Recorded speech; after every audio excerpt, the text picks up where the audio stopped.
జగన్కి అంత బలాన్ని ఇచ్చినట్టు. నువ్వు చూసుకుంటే జగన్ని చూసుకో, జగన్ని ఎలా చేసుకోవాలో చూసుకో. జగన్ని దెబ్బ కొట్టడం కోసం జగన్కి పాజిటివ్గా మాట్లాడే వాళ్ళందరినీ నువ్వు ఏదో ఒకటి చేస్తున్నావు అనుకో, వాళ్ళు జగన్ మీద ప్రేమతో చేయట్లా, రాష్ట్రం మీద ప్రేమతో చేయొచ్చు, లేదా నీ లోపాలను గురించి ఎత్తి చూపెట్టచ్చు. నీ లోపం ఎత్తి చూపెట్టినోడల్లా జగన్ మనిషి నువ్వు క్యాలిక్యులేట్ చేసి వాళ్ళని హింసిస్తే గత్యంతరం లేక జగన్ దగ్గరికి వెళ్తారు.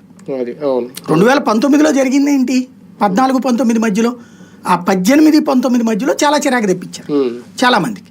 ఈవెన్ బీజేపీ సానుభూతి పరుల మీద కేసులు పెట్టడం, జనసేన వాళ్ళ మీద కేసులు పెట్టడం, ఇదంతా అయినా కూడా పవన్ కళ్యాణ్ జగన్ని కొడతామని చెప్పాడు.